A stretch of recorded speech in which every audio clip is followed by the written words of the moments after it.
नमस्कार दोस्तों, मैं अविनाश आपका स्वागत करता हूं आपके अपने चैनल अविनाश भारती पर। आज हम बौद्ध धर्म का पार्ट 2 डिस्कस करेंगे, जिसमें हम बौद्ध संगीतियाँ, बौद्ध धर्म का विभाजन तथा बौद्ध साहित्य से संबंधित प्रश्न देखेंगे।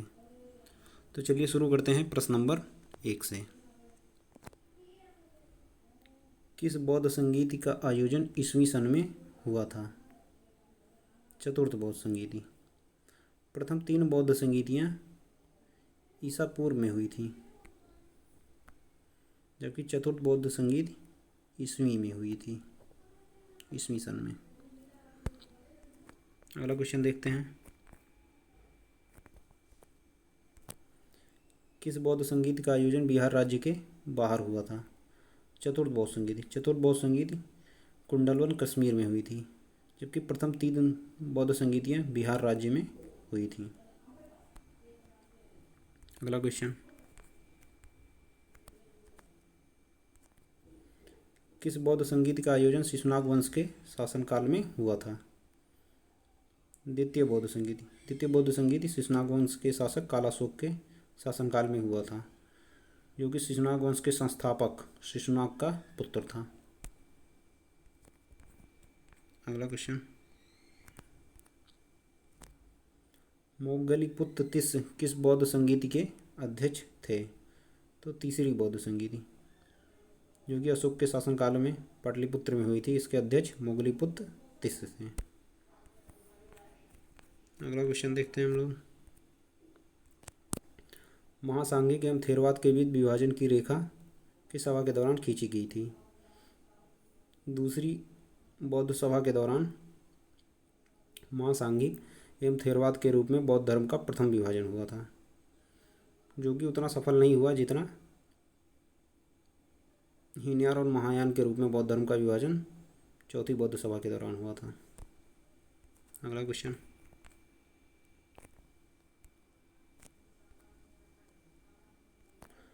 अभिधम्म पिटक का संकलन किस बौद्ध संगीति के दौरान हुआ था? तीसरे बौद्ध संगीति के दौरान अभिधम्म पिटक का संकलन हुआ था। अगला क्वेश्चन। बौद्ध धर्म हीनयान और महायान में कब विभक्त हुआ? चतुर्थ बौद्ध संगीति के दौरान बौद्ध धर्म हीनयान और महायान 2 भागों में बंट गया।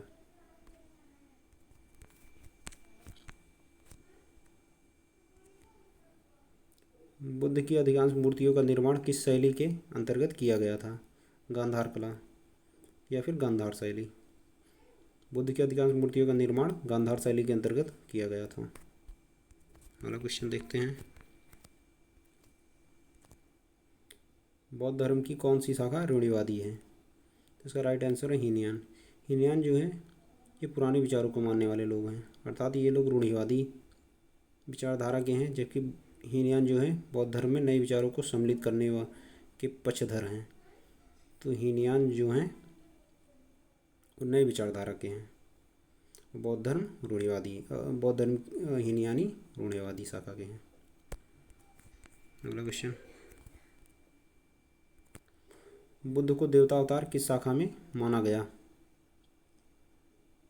महायान। महायान में बुद्ध को देवता, जबकि हीनयान में बुद्ध को महापुरुष माना गया है। अगला क्वेश्चन। बौद्ध धर्म की मूर्ति पूजा विरोधी शाखा कौन सी थी? तो हीनयान। हीनयान मूर्ति पूजा विरोधी शाखा है, जबकि महायान शाखा में भगवान बुद्ध की मूर्ति बनाकर उनकी पूजा की जाती है। तो बौद्ध धर्म की मूर्ति पूजा विरोधी शाखा कौन सी है? हीनयान। अगला क्वेश्चन। उत्तर भारत, चीन, जापान, तिब्बत तथा उत्तरी देशों में बौद्ध धर्म की किस शाखा का विकास हुआ था?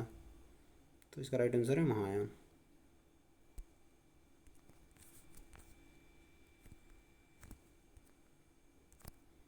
बौद्ध धर्म की किस शाखा के आदर्श बोधिसत्व हैं? राइट आंसर है महायान। बोधिसत्व से तात्पर्य है वह व्यक्ति जो खुद तो निर्वाण प्राप्त कर चुका है और दूसरों के निर्वाण प्राप्ति में सहायक बना हुआ है, उसे बोधिसत्व कहा जाता है।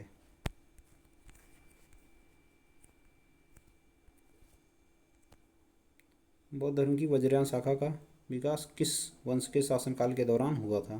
इसका राइट आंसर है गुप्त वंश।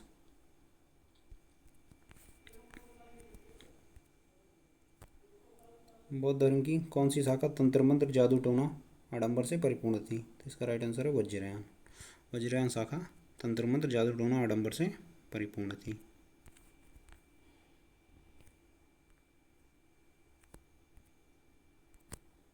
बौद्ध धर्म के पतन में बौद्ध धर्म की किस शाखा का सबसे ज़्यादा योगदान था? तो इसका राइट आंसर है वज्रयान। क्योंकि वज्रयान शाखा जो है आडंबर तंत्र मंत्र जादू टोने से परिपूर्ण थी, इसलिए बौद्ध धर्म के पतन में इसका सबसे ज़्यादा हाथ था। अगला क्वेश्चन देखते हैं। बुद्ध के उपदेशों का संग्रह किस पिटक में है?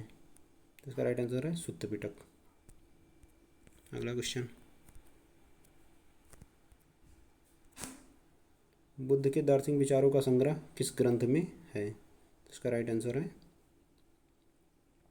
अभिधम्म पिटक। बुद्ध के दार्शनिक विचारों से तात्पर्य है कि बुद्ध के वे उपदेश जिसमें उन्होंने कहानियों के माध्यम से लोगों को उपदेश दिए, तो वो बुद्ध के दार्शनिक विचारों का संग्रह कहलाते हैं और उनका संकलन अभिधम्म पिटक में है।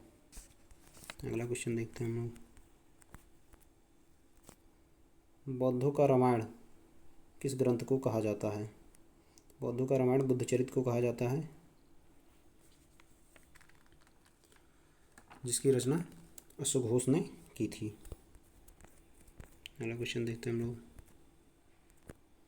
मिलिंद पन्हु की रचना किसने की थी? मिलिंद पन्हु से तात्पर्य है मिलिंद के प्रश्न। मिलिंद से तात्पर्य है मिनांडर, तो इसकी रचना नागसेन ने की थी। अगला क्वेश्चन देखते हैं हम लोग।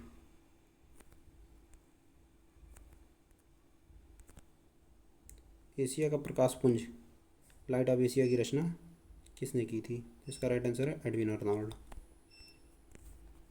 अगला क्वेश्चन देखते हैं हम लोग। किस शासक ने बौद्धों के लिए विख्यात विक्रमशिला विश्वविद्यालय की स्थापना की थी? तो इसका राइट आंसर है पाल वंश के शासक धर्मपाल ने विक्रमशिला विश्वविद्यालय की स्थापना की थी। लगभग 8वीं शताब्दी के आसपास।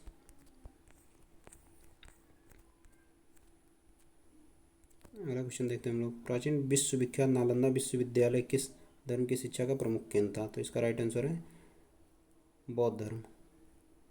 बौद्ध धर्म की शिक्षा का प्रमुख केंद्र था नालंदा विश्वविद्यालय। नेक्स्ट क्वेश्चन, निम्नलिखित कथनों पर विचार करें एवं चैत्य व विहार में क्या अंतर है स्पष्ट करें। तो चैत्य से तात्पर्य है वह स्थान जहाँ पर बौद्ध धर्म को मानने वाले लोग पूजा करते हैं, उसे चैत्य कहा जाता है। और विहार जहाँ पर बौद्ध भिक्षु निवास करते हैं उसे विहार कहा जाता है। तो इसका राइट आंसर हो गया चैत्य पूजा स्थल होता है, जबकि विहार निवास स्थान। अगला क्वेश्चन,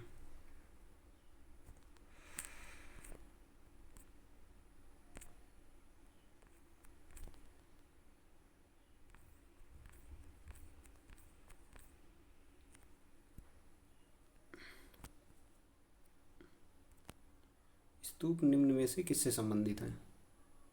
स्तूप निम्न में से किससे संबंधित है? तो इसका राइट आंसर है मृत्यु के बाद के अवशेष। स्तूप इस टाइप से बनाया जाता है